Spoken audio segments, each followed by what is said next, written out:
¿Cómo estamos? ¿Cómo va esta noche con ese frío tremendo?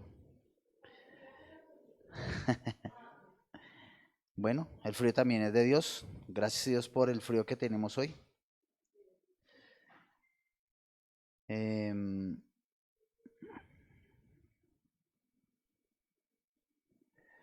¿Me creen que no encuentro la raya? Señor, te damos gracias por este día.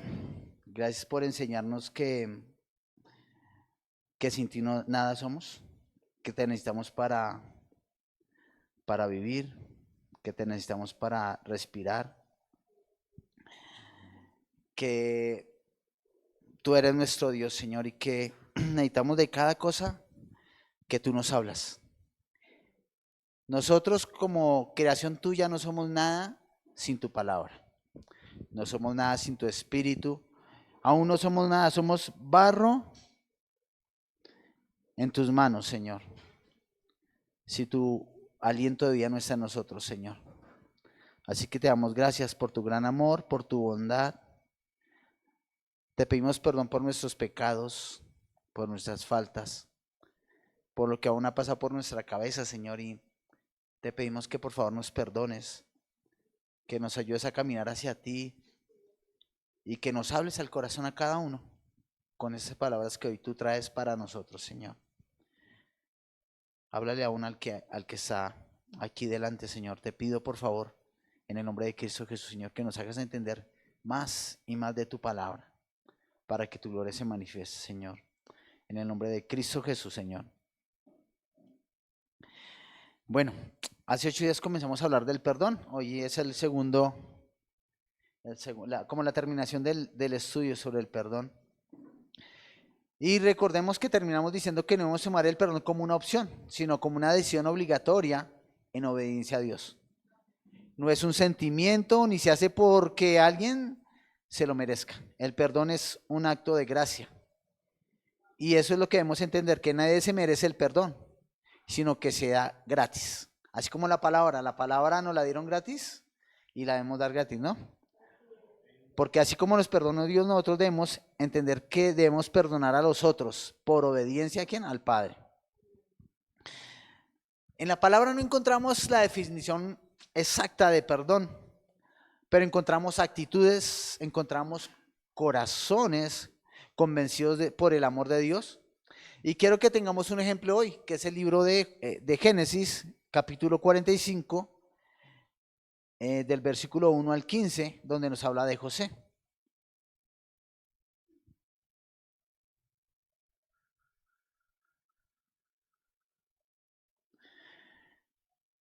Digan amén cuando lo tengan. Esta es, si no es en versión Reina Varela, lo saqué en Palabra de Dios para todos. Entonces voy a comenzar, dice. No podía ya José contenerse delante de todos los que estaban al lado suyo y clamó: haced salir de mi presencia a todos. Y no quedó nadie con él, al darse a conocer José a sus hermanos. Entonces se dio a llorar a gritos, y oyeron los egipcios, y oyó también la casa del faraón. Y dijo José a sus hermanos: yo soy José, ¿vive aún mi padre? Y sus hermanos no pudieron responderle, porque estaban turbados delante de él. Entonces dijo José a sus hermanos: acercaos ahora a mí. Y ellos se acercaron, y él dijo: yo soy José vuestro hermano, el que vendisteis para Egipto. Ahora pues, no os entristezcáis, ni os pese de haberme vendido acá. Porque, escuchen eso, porque para preservación de vida me envió Dios delante de vosotros. Pues ya ha habido 2 años de hambre en medio de la tierra, y aún quedan 5 años en los cuales ni habrá arado ni siega. Y Dios me envió delante de vosotros para preservaros posterioridad sobre la tierra, y para daros vida por medio de gran liberación. Así pues, no me enviáis acá vosotros, sino ¿quién? Sino Dios, que me ha puesto por padre de Faraón, y por señor de toda su casa, y por gobernador en toda la tierra de Egipto. Daos prisa, id a mi padre y decidle: así dice tu hijo José, Dios me ha puesto por señor de todo Egipto. Ven a mí, no te detengas. Habitarás en la tierra de Gosén y estarás cerca de mí, tú y tus hijos y los hijos de tus hijos, tus ganados y tus vacas y todo lo que tienes. Y allí te alimentaré, pues aún quedan 5 años de hambre para que no perezca de pobreza tú y tu casa y todo lo que tienes. Y aquí vuestros ojos ven y los ojos de mi hermano Benjamín, que mi boca os habla. Haréis pues saber a mi padre toda mi gloria en Egipto y todo lo que habéis visto. Y daos prisa y traed a mi padre acá. Y se echó sobre el cuello de Benjamín su hermano, y lloró, y también Benjamín lloró sobre su cuello, y besó a todos sus hermanos y lloró sobre ellos, y después sus hermanos hablaron con él. Bueno, cuando la estaba leyendo fue así como que la estaba leyendo y entendía sobre el perdón, y no podía evitar, en serio. Uno se rompe ahí delante de Dios. La historia de José es una buena historia que nos muestra el perdón. ¿Recuerdan José cómo tenía rencor? Porque estaba bravo. ¿Cómo estaba ofendido cuando sus hermanos lo vendieron? Él no entendía por qué le hicieron eso. Por los sueños que tuvo.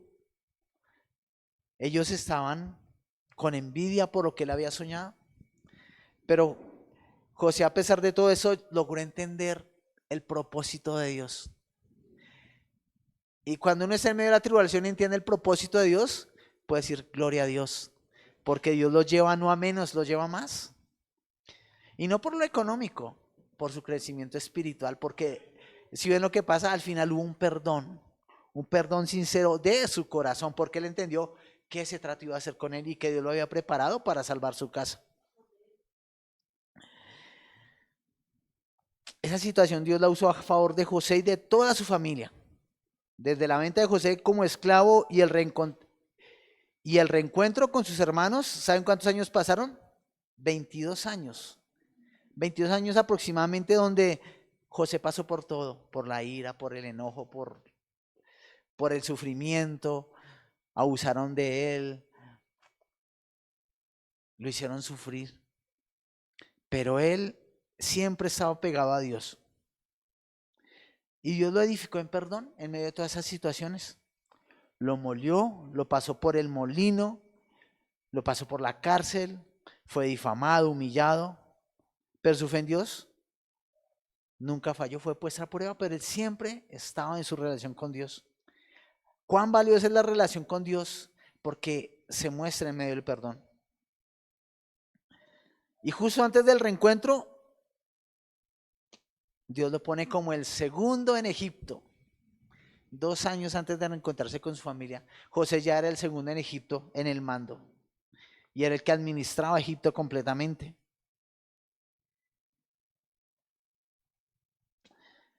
Dios, ese Dios que ha sido tan bueno, y cuando digo Dios, póngalo ahí como Dios con todas las letras en mayúscula, no solo con la D.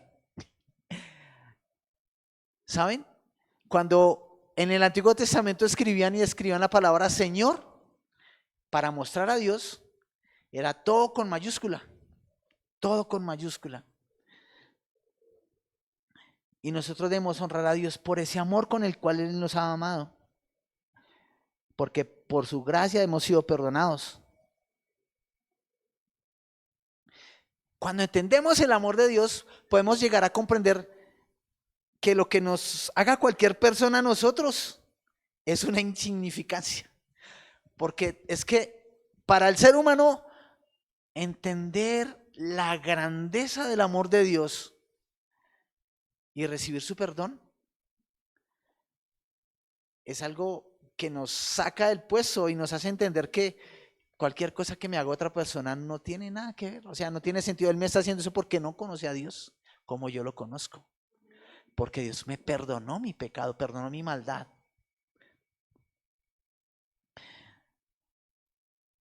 Podríamos resaltar 3 características del perdón.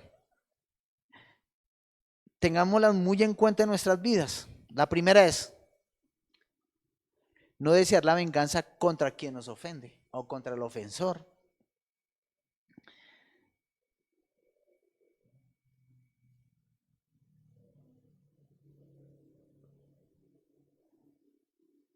¿Quién hace eso? ¿Cualquier persona? Ahorita estamos en la clase de hombres y estamos hablando de lo que uno a veces le habla a las personas cuando va a predicar, cuando va a evangelizar. Y uno le dice a las personas, Dios te ama. Y Dios va a hacer lo mejor en tu vida. Pero sucede que esas palabras son para los hijos de Dios. Y lo que debemos decir nosotros, Dios quiere que tú le pidas perdón por tus pecados. Porque tú le has fallado a Dios. Esas son las palabras de un evangelista.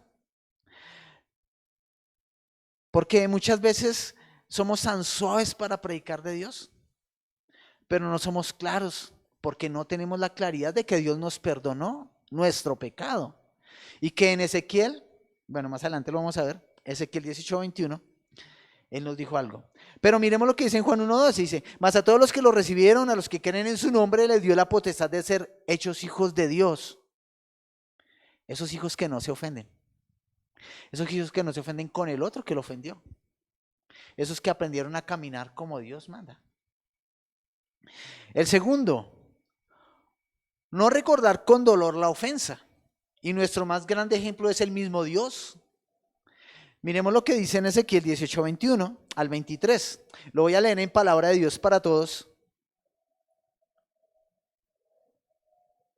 Dice así. Sin embargo, puede ser que el malvado se arrepienta de todos los pecados que cometió y se aparte de la maldad. Pues yo les aseguro que si realmente obedece todos mis mandamientos y vive una vida recta y justa, no morirá.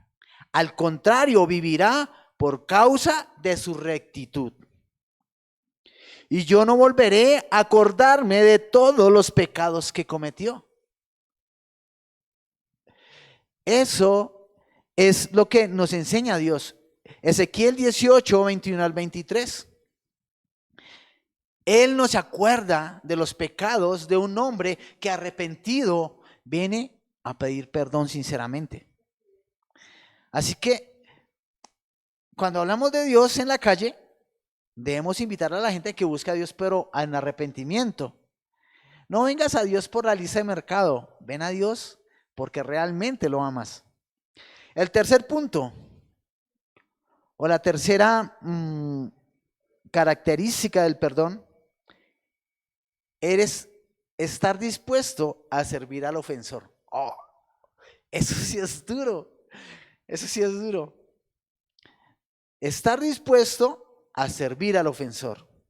Y nuestra cita está en Romanos 3:24 al 25.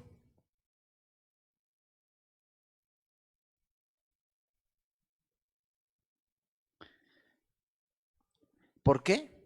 Porque miren, dice Romanos, siendo justificados gratuitamente por su gracia, mediante la redención que es en Cristo Jesús, a quien Dios puso como propiciación por medio de la fe en su sangre, para manifestar su justicia a causa de haber pasado por alto en su paciencia los pecados pasados. ¿Pero de quién eran los pecados? De Jesús, no eran nuestros. Así que como Él pasó nuestros pecados por alto y sirvió para Él ser el pago por nuestros pecados, nosotros debemos seguir ese mismo ejemplo y servir al que nos ofende. Uno se queda preguntando, se le genera una pregunta, pero si ese man está haciendo lo malo, entonces yo tengo que compartir con él. Algo que debe quedar claro es que perdonar no significa ceder ante la maldad. Eso debe quedar claro. O dejar que el mal triunfe. Eso no debe ser así. Debemos entender que lo que debemos es practicar la reconciliación que Dios quiere. O sea, aquí no puede haber orgullo de ningún lado, ¿no?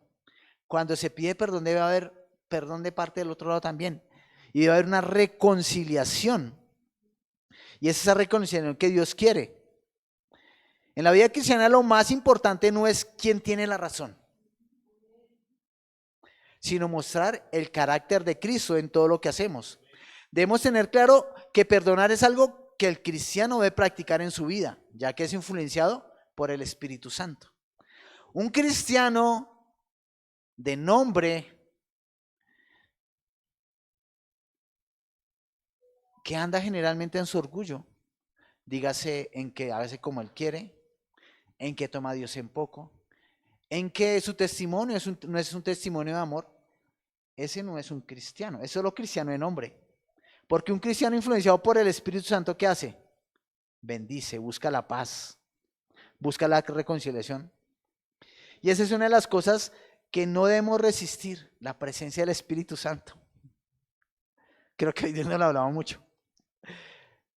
Ya que el mismo Dios nos ha enseñado todo esto con su forma de tratarnos. Si Dios fuera orgulloso, ¿creen que nosotros estaríamos aquí? ¿O que hubiera enviado a su Hijo a morir por nosotros en la cruz? ¿Qué es lo que va a hacer un hijo de Dios en medio del conflicto? Y aquí va otra lista que me parece que nos llena mucho. Lo primero que ve un hijo de Dios en medio de un conflicto es tomar la iniciativa para la reconciliación. Primero, tomar la iniciativa para la reconciliación. Mateo 18:17 en Reina Varela. Mateo 18:17, versión Reina Varela.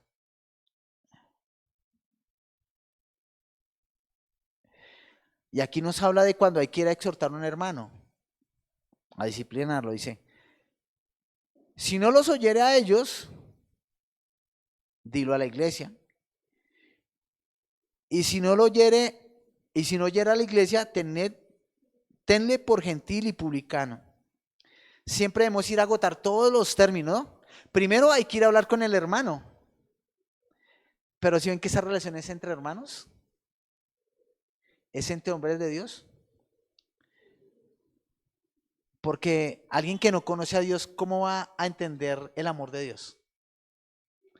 Tú lo vas a perdonar, pero tú no puedes permitir que esa maldad pase sobre tu vida. ¿Qué tienes que hacer? Alejarlo de tu vida. Después dice que si él no te escucha, ve con unos testigos. Y si él no escucha a los testigos, que lo hagas delante de la iglesia. Y si no lo hace delante de la iglesia, ¿qué es? ¿Es un hijo de Dios? De tenerlo como gentil y publicano. Porque no sabe andar en perdón. Lo segundo, perdonar tantas veces como se necesite, como sea necesario, tantas veces como el hermano venga a pedirte perdón, hay que perdonarlo. Mateo 18:22.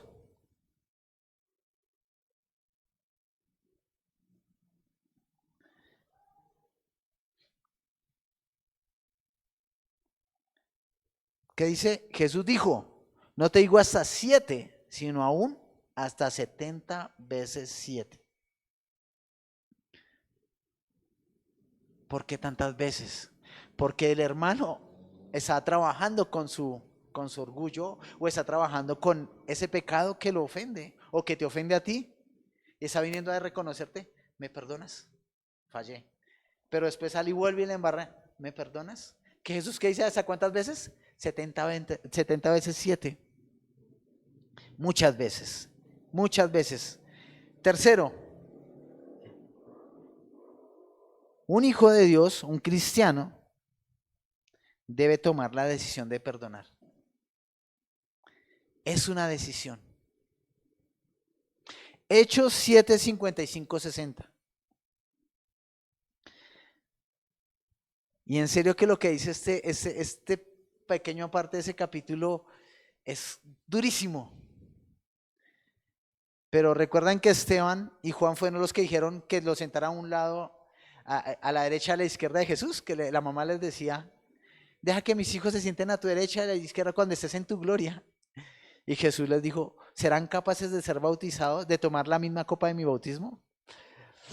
Dice así, pero Esteban, lleno del Espíritu Santo, puesto los ojos en el cielo, vio la gloria de Dios y a Jesús que estaba a la diestra de Dios y dijo, y aquí que veo los cielos abiertos y al Hijo del Hombre que está a la diestra de Dios.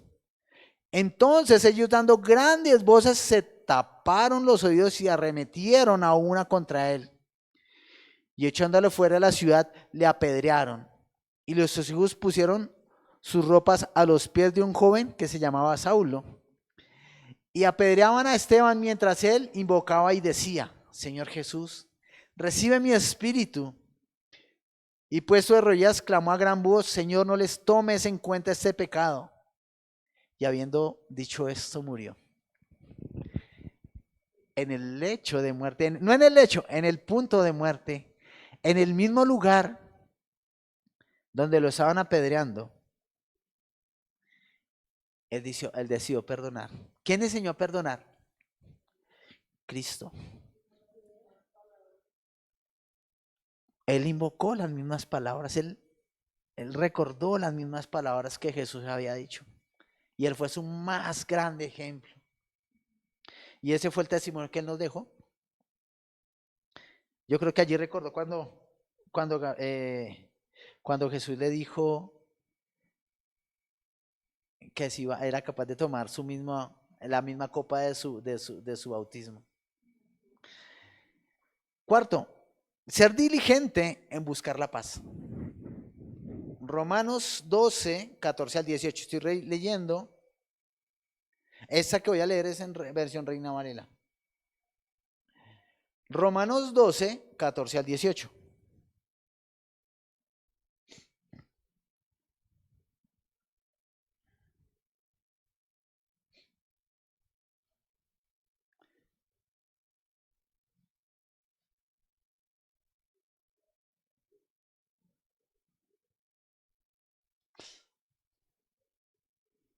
¿Y todo eso es para qué? Para que la iglesia ande en comunión. Miren, esos mensajes son para la iglesia, son para los que creen en Dios, son para los que buscan la palabra, para los que leen la palabra, para los que buscan a Dios en arrepentimiento.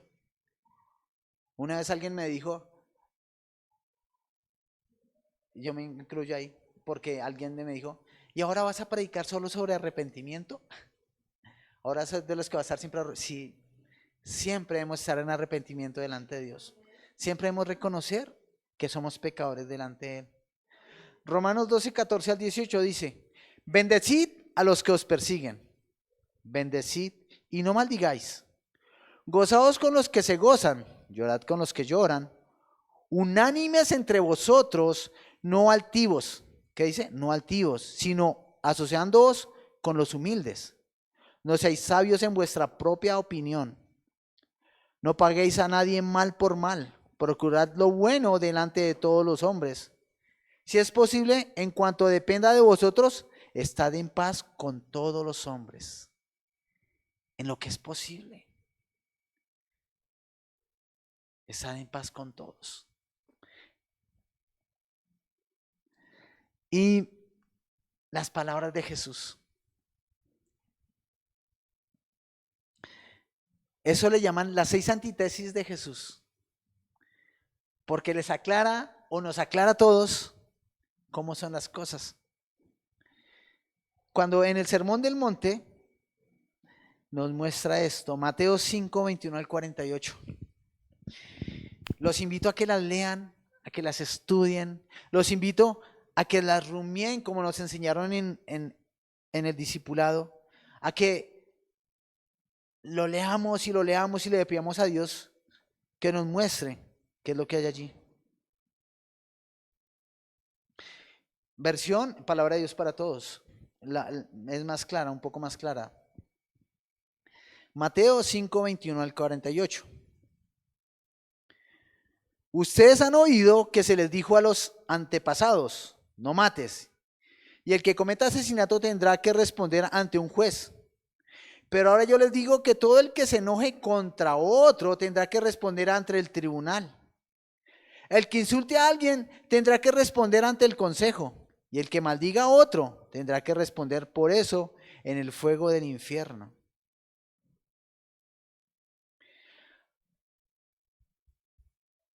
Ya no es matar, es tratar mal a otro. Ya no es ofender, ya no es pagar por esa muerte, sino pagar por la ofensa. Ya estamos haciendo algo mal, ¿cierto? Como hijos de Dios, eso no tiene que existir entre nosotros, ni ofensas, ni palabras equivocadas. Y en el 23 dice: así que si vas al altar a dar una ofrenda a Dios y te acuerdas de que hiciste algo malo contra alguien, deja ahí tu ofrenda y ve a hacer las paces con esa persona. Luego regresa para dar tu ofrenda a Dios. Es más importante una vida que la ofrenda. Eso es lo que yo entiendo. Es más importante que tú estés bien con Dios y con las personas, lo que hemos aprendido, ¿no? Amarás a Dios sobre todas las cosas y a tu prójimo como a ti mismo. Es más importante que ir a una ofrenda, porque el significado de pedir perdón es muy grande delante de Dios. El obedecer a Dios tiene mucho valor. Dice en el 25, reconcíliate pronto con tu adversario, llega a un acuerdo con él mientras van hacia el juzgado, porque si no, él te entregará al juez y el juez te entregará al guardia para que te meta en la cárcel. Te digo la verdad, no saldrás de allí hasta que hayas pagado hasta el último centavo. ¿Qué es más? ¿Qué es lo que nos invita Jesús? La reconciliación. Busquemos la reconciliación. Busquemos primero, antes que cualquier cosa, la reconciliación, el estar bien con el hermano. Ustedes han oído que dijo, no cometas adulterio. Pero ahora yo te digo que si alguno mira a una mujer con el deseo de tener relaciones sexuales con ella, en su mente ya ha cometido pecado con ella. Así que si tu ojo derecho te hace pecar, sácalo y tíralo. Es mejor que pierdas parte de tu cuerpo a que todo el cuerpo sea echado al infierno. Y si tu mano derecha te hace pecar, córtala y tírala. Es mejor que pierdas parte de tu cuerpo a que todo el cuerpo sea echado al infierno. ¿Cómo interpretarías eso? Dios está exhortando a que no cometas pecado. No mires, no lo intentes. No hagas cosas malas. No lo hagas porque te gustaría perder uno de perder una mano o perder un ojo. No lo hagas.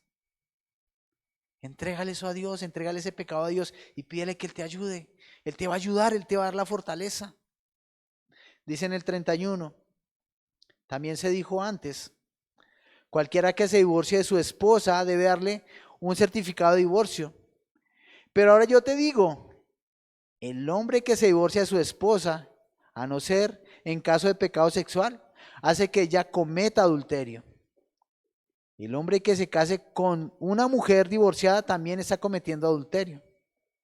Ustedes también han oído que se les dijo a los antepasados, no dejes de cumplir ningún juramento, sino cumple tus juramentos a Dios. ¿Qué es lo que qué es lo que uno jura cuando va delante de Dios con su esposa? Que la amará hasta que la muerte los separe. Entonces, uno debe cumplir el juramento. Así lleguen los momentos difíciles.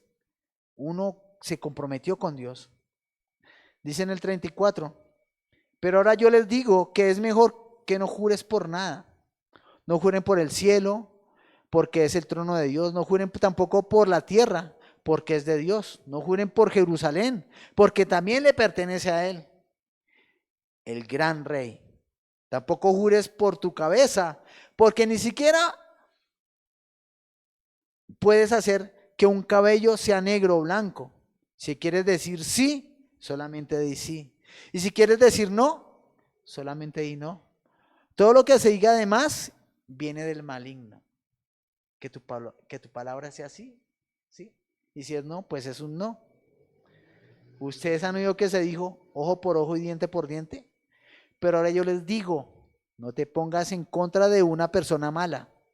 Mejor, si alguien te da una bofetada en la mejilla derecha, deja que te pegue también en la otra. Si alguien trata de ponerte una demanda para quedarse con tu camisa, entrégale también tu capa. Si alguien te obliga a caminar 1 kilómetro con él, camina 2. Al que te pida algo, dáselo. Y al que te pida algo prestado, préstaselo. Jesús nos habla después de estas aclaraciones, porque son aclaraciones que estaban ahí, pero que fueron transformadas por las tradiciones. Y nos da una lección que nos deja un sello, mira, un sello de Jesús en nuestro corazón. ¿Qué dice en el versículo 43? Sigamos ahí, versículo 43 ahí mismo. El título nomás de ese pedacito dice, amen a su enemigo. Ustedes también han oído que se dijo, ama a tus semejantes, pero odia a tus enemigos. Pero yo les digo que amen a sus enemigos y pidan en sus oraciones por los que los persiguen. De esta forma ustedes serán hijos de su Padre que es en el cielo. Él hace que el sol salga tanto para los malos como para los buenos, y que la lluvia caiga tanto para los justos como para los injustos. Si ustedes solamente aman a los que los aman, ¿creen que merecen alguna recompensa por eso? Incluso los cobradores de impuestos aman a sus amigos. Y si ustedes solo son buena gente con sus amigos, ¿creen que están haciendo algo fuera de lo común? Hasta los que no conocen a Dios son así. Por eso su amor debe crecer cada vez más hasta que tengan el completo amor que tiene su Padre en el cielo. A través de la Biblia podemos encontrar muchos actos de perdón que nos motiva para hacer lo mismo. Es que cuando leemos la Biblia somos llevados a entender que debemos perdonar. El acto de Dios nos perdonó a nosotros. Dios tomó la decisión de perdonarnos. Ese acto nos debe inspirar. Así como dijo Jesús, que seamos igual a nuestro Padre que está en el cielo. Pero aún más, Romanos 12, 17 al 21, palabra de Dios para todos.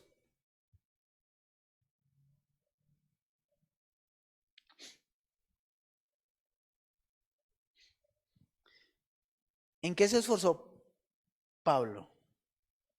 En mostrar a Cristo. ¿Y qué decía él? Me esfuerzo en conocer aún más de Cristo para hallarme ante Él aprobado. Y esa es la invitación para todos hoy. Romanos 12, 17 al 21 dice: no devuelvan mal por mal. Preocúpense por ganar el respeto de todos haciendo el bien. Traten de hacer lo posible para vivir en paz con los demás. Queridos amigos, no traten de vengarse de alguien, sino esperen que Dios lo castigue, porque así está escrito: yo soy el que castiga, les daré el pago que merecen, dice el Señor. ¿Ese pago para quién es? Para los que no andan conforme a la palabra, para los que no obedecen a Dios. Y también, si tu enemigo tiene hambre, dale de comida. Si tiene sed, dale algo de beber. De esa manera le harás sentir vergüenza. No te dejes vencer por el mal, sino derrota al mal con el bien. Perdón, perdón, perdón, perdón, perdón. Perdón, la palabra está llena de perdón, la palabra es impregnada de perdón. Porque esa es la obra de Cristo. La característica de un cristiano es hacer el bien. Un cristiano legítimo no desea la venganza, siempre prefiere la paz. Se esfuerza porque los otros estén bien a una cosa de su querer carnal, porque nosotros en la carne queremos otra cosa. Nosotros pensamos en, uy, es que tiene que pasarle algo. ¿Sí me explico? Aunque nuestro pensamiento sea malo, en la presencia de Dios debemos sujetar ese pensamiento y obedecer a Dios. Efesios 4:32, palabra de Dios para todos. Efesios 4:32. Es que la palabra está llena de perdón, entonces disculpen tantos versículos, pero así es, la palabra. Aquí estamos hablando de la palabra. Dice Efesios 4:32. Voy a leerlo desde el 29. No digan malas palabras, sino palabras que ayuden y animen a los demás, para que lo que hablen le haga bien a quien lo escucha. Que le haga bien al quien lo escucha. Es que esas palabras son, no digan malas palabras, sino palabras que ayuden y animen a los demás, para lo que hablen le haga bien a quien lo escucha. Para lo que hable le haga bien a quien escucha. Puede ser que no sea un cristiano, pero cuando escucha palabras sabias de tu boca, puede ser transformado y venir a buscar el perdón. Dice, no hagan poner triste al Espíritu Santo, quien es la garantía para su completa liberación en el día señalado. Quítense de ustedes toda amargura, ira y enojo, gritos, calumnias y malicia. Eso es orgullo. Sean amables y considerados unos con otros y perdónense como Dios los ha perdonado a través de Cristo. Siempre nuestro ejemplo, Dios y Cristo. Dios y Cristo. Estamos en medio de un conflicto, miremos a Dios y miremos a Cristo. Miremos la palabra, miremos a Esteban, miremos a un Pablo, pero miremos a Jesús. Si nos damos cuenta al leer la palabra perdón, se hace muy valiosa en la Biblia. Cuando decimos perdón, vemos que tiene mucho peso en la Biblia. La palabra perdón y el hecho como tal de perdonar es un pilar en medio de la Biblia. Y es uno de esos pilares que Dios pone ahí para que como hijos los obedezcamos. Pero no a través de, sí, te perdono, pero no te olvido. ¿No se han escuchado eso? No, es algo que es un acto que hemos de hacerlo con obediencia, con vivencia. Porque eso lo vivimos todos los días y lo leemos todos los días cuando nos metemos en la palabra. ¿Y para qué hacemos eso? Cuando la leemos debemos ponerla en práctica.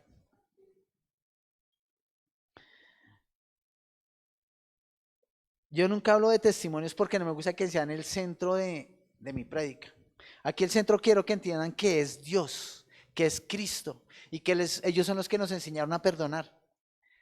Pero alguna vez tuve una situación con un líder y recuerdo tanto que cuando leí la palabra perdón en medio de la Biblia en mis estudios con la ira que tenía con ese hombre, Dios me decía, perdona por fe, perdona y pon la fe en acción.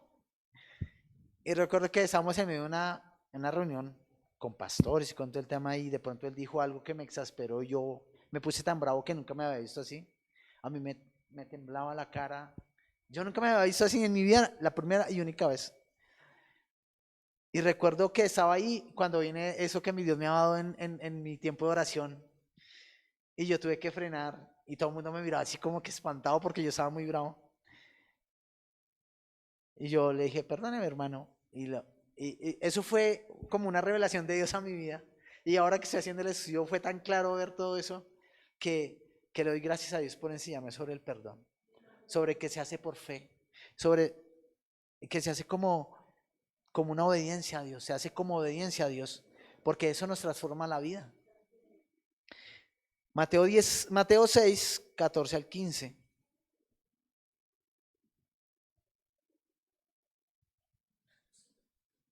Dice, ese es el versículo que me dio Dios esa vez.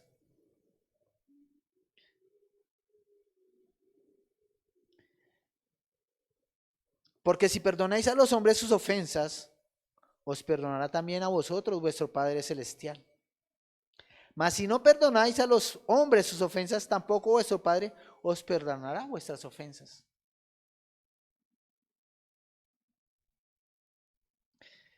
Miren, yo sé que en muchas ocasiones nos resistimos a perdonar.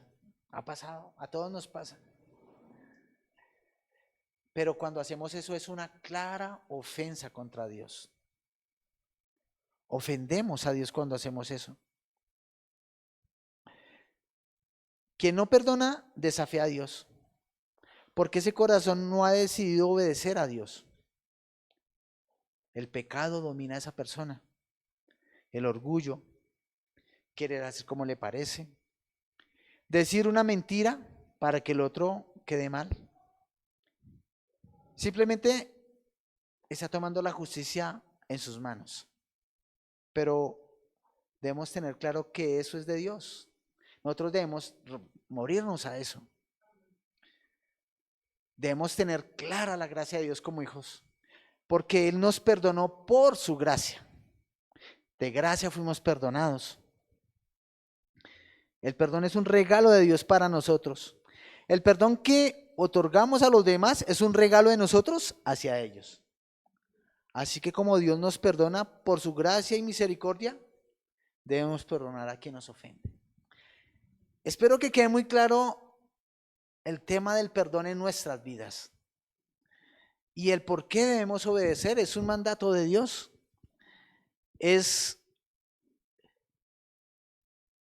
Simplemente debe ser gozo para nosotros hacerlo porque le agrada a Dios. No es fácil, pero la vida nos va a llevar y nos va a procesar por esa parte, porque Dios usa cada aspecto de nuestras vidas para enseñarnos sobre el perdón. Vamos a ponernos de pie.